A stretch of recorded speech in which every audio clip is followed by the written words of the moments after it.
Hi, నేను doctor Vikram Singarkonda. Welcome to Delta Bull trading academy. ఈ రోజు నుంచి మన ఛానల్లో ఒక కొత్త సెగ్మెంట్ స్టార్ట్ చేయబోతున్నాము.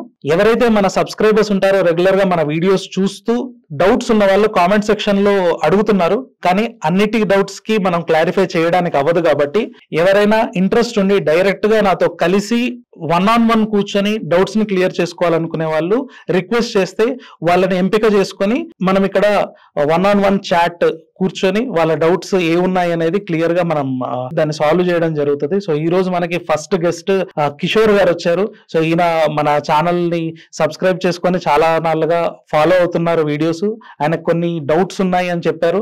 సో ఈ రోజు ఒక సెషన్ కండక్ట్ చేస్తున్నాము 1-on-1. ఆయనకున్న డౌట్స్ ఏంటి అని ఆ డౌట్స్ ని నేను క్లారిఫై చేయడానికి ట్రై చేస్తాను. మీకు కూడా ఏమైనా డౌట్స్ ఉండి డైరెక్ట్ గా నాతో మాట్లాడాలనుకున్నట్లయితే కింద కామెంట్ సెక్షన్ లో మీరు టైప్ చేసి పెట్టొచ్చు. దాన్ని మేము ఫాలో అప్ చేసి మీకు ఇన్విటేషన్ ఇవ్వడం జరుగుతుంది. మీరు డైరెక్ట్ గా ఇక్కడ స్టూడియోకి వచ్చి నాతోటి మీ డౌట్స్ ని 1-on-1 సెషన్ లో మనం కూర్చొని క్లియర్ చేసుకోవచ్చు.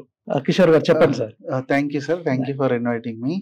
అండ్ నాకున్న మేజర్ డౌట్ వచ్చి క్రిప్టో కరెన్సీ గురించి. అండ్ ఇప్పుడు చాలా ట్రెండ్ అవుతుంది, ఎవరు చూసినా బిట్ కాయిన్ అంటున్నారు, ఇథీరియం అంటున్నారు, క్రిప్టో కరెన్సీ అంటున్నారు. ఇంత బజ్ ఉంది, అసలు ఏంటి సార్ ఇది? క్రిప్టో కరెన్సీ ఏంటి, ఆ బిట్ కాయిన్ ఏంటి, దీనికి ఏమైనా బేసిస్ ఉందా, అసలు ఏంటి అనేది తెలుసుకోవాలని సార్. మీరు ఫస్ట్ ఎప్పుడు విన్నారండి బిట్ కాయిన్ గురించి? నేను ఒక 5 years బ్యాక్ విన్నాను సార్. ఓకే. బట్ అప్పుడు ఇంత బజ్ లేదు. కొంతమంది ఏదో ఇన్వెస్ట్ చేస్తున్నా అన్నారు. బట్ ఇప్పుడు అలా పెరుగుతూ వచ్చి ఇప్పుడు వచ్చి ఎవ్రీవేర్ లైక్ బిట్ కాయిన్ అంటున్నారు, ఎంత పెరిగింది అంటున్నారు, ఇక ఫ్యూచర్ అంతా బిట్ కాయిన్ అంటున్నారు కొంతమంది. చాలా స్పెక్యులేషన్స్ ఉన్నాయి, చాలా డౌట్స్ ఉన్నాయి. అసలు ఇది ఏంటి బిట్ కాయిన్ అనేది తెలుసుకోవాలని ఉంది సార్. బిగినర్ స్టేజ్ లో మీకు ఈజీగా అర్థం అవ్వడానికి, బిట్ కాయిన్ అనేది ఒక టెక్నాలజీ అనుకోండి. ఇదేంటంటే అడాప్ట్ చేసుకుంటారా చేసుకోరా అనేది ఫ్యూచర్ మనకి నిర్ణయించి చెప్తుంది. 10 years బ్యాక్ సోలార్ ఎనర్జీకి సంబంధించి కానీ విండ్ ఎనర్జీకి సంబంధించి కూడా చాలా వచ్చాయి కదా. అంటే మీరు ఇది వినుంటారు, సుజలాన్ కంపెనీ గురించి వినుంటారు. రీసెంట్ గా ఒక ర్యాలీ జరిగింది, చాలా న్యూస్ లో వచ్చింది. సుజలాన్ ఈ రోజు లేదు, అది 10-15 years బ్యాక్ కూడా చాలా మంది సజెస్ట్ చేశారు. ఇన్వెస్ట్ చేసి కొంతకాలం అందులో స్టే చేసి కదలట్లేదు, ఇది ఎప్పుడు వస్తుందో, ఏం సేల్స్ ఉంటాయో, దీనికి ఎవరు ఇన్సెంటివైజ్ చేయనప్పుడు, గవర్నమెంట్ కూడా దాని గురించి చూడనప్పుడు ఇక్కడ ఏం జరుగుతుంది ప్రాఫిట్స్ అని చెప్పి బయటికి వెళ్ళారు. కానీ ఇప్పుడు ఏదైతే రిన్యూవబుల్ సోర్సెస్ మీద గవర్నమెంట్ తీసుకుంటున్న యాక్టివ్ స్టెప్స్ బేస్ చేసుకొని ఎలాగైతే ఫ్రంట్ లైన్ లోకి వచ్చిందో, అలాగే రిన్యూవబుల్ సోర్సెస్ లాగే ఇది కూడా క్రిప్టో కరెన్సీ అనేది కూడా ఏంటంటే ఒక టెక్నాలజీ. దీంట్లో మనకి మనీ ట్రాన్సాక్షన్స్ ఏవైతే ఉన్నాయో, ఇప్పుడు మనం మిడిల్ మ్యాన్ని యూజ్ చేస్తున్నాం. నేను మీకు మనీ పంపించాలి, లేదా మీరు ఏదైనా మీ ఫ్రెండ్కి మనీ పంపించుకోవాలి. ఎలా పంపిస్తారు? ఐదర్ త్రూ బ్యాంక్ పంపిస్తారు, లేదా ఏదైనా యూపీఐ యాప్తో పంపిస్తారు.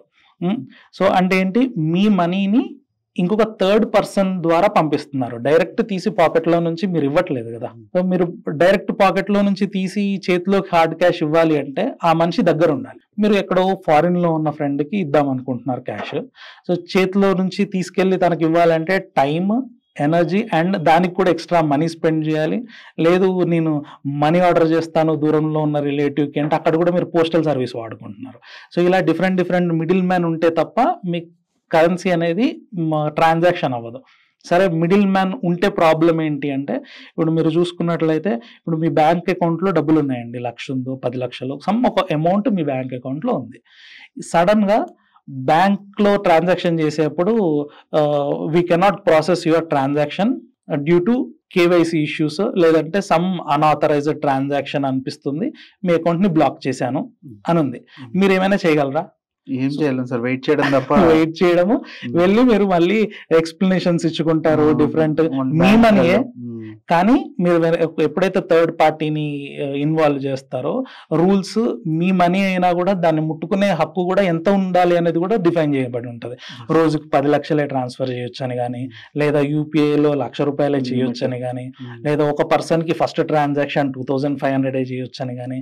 ఈ డిజైన్ చేసినవన్నీ మేబీ సేఫ్టీ కోసమే అయి ఉండొచ్చు, కానీ మీ అసెట్ పైన మీకు కంప్లీట్ హక్కు లేదు.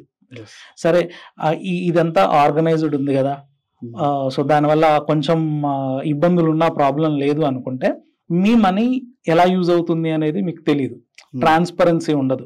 లెడ్జర్ మెయింటెనెన్స్ లో ఎవరైనా రాంగ్ ఎంట్రీస్ చేయొచ్చు, లేదంటే బాగా డబ్బులు ఉన్న వాళ్ళకి ఇప్పుడు కొంతమంది ఉన్నారు ఫారిన్ వెళ్ళిపోయి అప్పులు తీసుకొని ఫారిన్ వెళ్ళిపోయారు, ఎగ్గొట్టేశారు బ్యాంక్ కి, అవి ఎవరు మనీ? సో డిపాజిట్ చేసుకున్న వాళ్ళదే కదా, సో దానికి ఆన్సరబుల్ ఎవరు? సో ఎందుకంటే మీరు ఒకసారి మనీ అందులో ఇన్వెస్ట్ చేసిన తర్వాత మీ కంప్లీట్ హక్కు పోతుంది కదా. ఇలాంటి వాటన్నిటికీ సొల్యూషన్ గా ఏంటంటే ఒక టెక్నాలజీ తీసుకొచ్చారనమాట. సో ఇదేంటంటే మీ ఓన్ కరెన్సీ మీ చేతుల్లోనే ఉంటది, లెడ్జర్ మెయింటెనెన్స్ అనేది కూడా అందరి దగ్గర డిస్ట్రిబ్యూట్ అయి ఉంటుంది. అంటే ఒకరు డిసిషన్ తీసుకోలేరు అండ్ ఒకరి మీద ఆధారపడి ఉండదు అనమాట. సో ఎంత కావాలంటే అంత, ఎంత దూరమైన ట్రాన్సాక్షన్ చేసుకోవచ్చు. సో ఇలాంటి ఒక టెక్నాలజీని తీసుకొచ్చారు. ఇది అడాప్షన్ అనేది ఇప్పుడు వరల్డ్ వైడ్ చూసుకుంటే 1% అడాప్షన్ ఉంది. సో 1% ఉంది, ఇంకా చాలా అడాప్షన్ రావడానికి అవకాశం ఉంది. ఫ్యూచర్ లో అవుతుందా అంటే మనం దాని మీద బెట్ చేయడమే. ఏ టెక్నాలజీ అయినా ఎలక్ట్రికల్ రిన్యూవబుల్ ఎలాగైతే చేసామో ఇప్పుడు కూడా బెట్ చేస్తే నెక్స్ట్ 20 years లో 30 years లో అడాప్షన్ అనేది పెరగడానికి అవకాశం ఉంది. అండ్ ఇప్పుడు రీసెంట్ గా మీరు చూసుకున్నట్లయితే మీరే అన్నారు 5 years బ్యాక్ ఒకసారి విన్నాను కానీ ఇప్పుడు చాలా ఎక్కువ వింటున్నానని. అంటే ఏంటి, జనాలు స్టాక్ మార్కెట్ గురించి కూడా మీరు బిఫోర్ కోవిడ్ తక్కువ చాలా తక్కువ విన్నాం. తర్వాత స్టాక్స్ పెరగడం మొదలు పెట్టాయో ర్యాలీ లేదు, అంతకు ముందు కూడా పెరిగింది. అంటే మీరు అంటున్నట్టుగా పెరిగిన తర్వాత జనాల మధ్యలోకి వచ్చింది అనుకుంటున్నారు, కానీ కాదు. ఇంతకు ముందు కూడా మార్కెట్ చాలా బాగా పెరిగాయి. 2009 టైంలో కూడా అర్పర్ సర్క్యూట్స్ వచ్చాయి, ఒక్కొక్క స్టాక్ హ్యూజ్ రిటర్న్స్ ఇవ్వడం జరిగింది.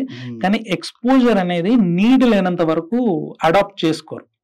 ఎప్పుడైతే కోవిడ్ వచ్చిందో జనాలంతా ఇంట్లో ఉండి సోర్సెస్ ఆఫ్ మనీ ఎలా చేయాలి అని ఆలోచిస్తున్న టైంలో ఇంట్లో కూర్చొని సంపాదించుకోవడానికి ఒక అవకాశంగా రావడం వల్ల హ్యూజ్ డిమార్ట్ అకౌంట్స్ ఓపెన్ అవ్వడము, దాంట్లో డిఫరెంట్ ఎక్స్పోజర్స్ రావడము, ఇదంతా జరిగింది కదా. సో ఇలాంటి ట్రిగ్గర్ ఎప్పుడో ఒకప్పుడు, రేపు రావచ్చు ఎల్లుండి రావచ్చు, కానీ ట్రిగ్గర్ వచ్చినప్పుడు అడాప్షన్ చాలా ఫాస్ట్ గా జరుగుతుంది. ఎస్పెషల్లీ ఇండియాలో యూపీఐ ఎవరైనా అడాప్ట్ చేసుకుంటారు అనుకున్నారా? అవును, ఇప్పుడు వెండర్స్ చిన్న వెండర్స్ కూడా యూపీఐ అడాప్ట్ చేసుకున్నారు, కంప్లీట్లీ అవైలబుల్ ఉంది. సో అలాగే ఇది కూడా ఒక రోజు అడాప్ట్ చేసుకుంటారు. అది ఎప్పుడు అని మనం చెప్పలేం. కాబట్టి టెక్నాలజీ మంచిదైనప్పుడు మనం కూడా కొంచెం అందులో పార్టిసిపేషన్ పెట్టుకొని ఉన్నట్లయితే అడాప్షన్ జరిగిన రోజు మనం కూడా అందులో లాభపడడానికి అవకాశం ఉంటుంది.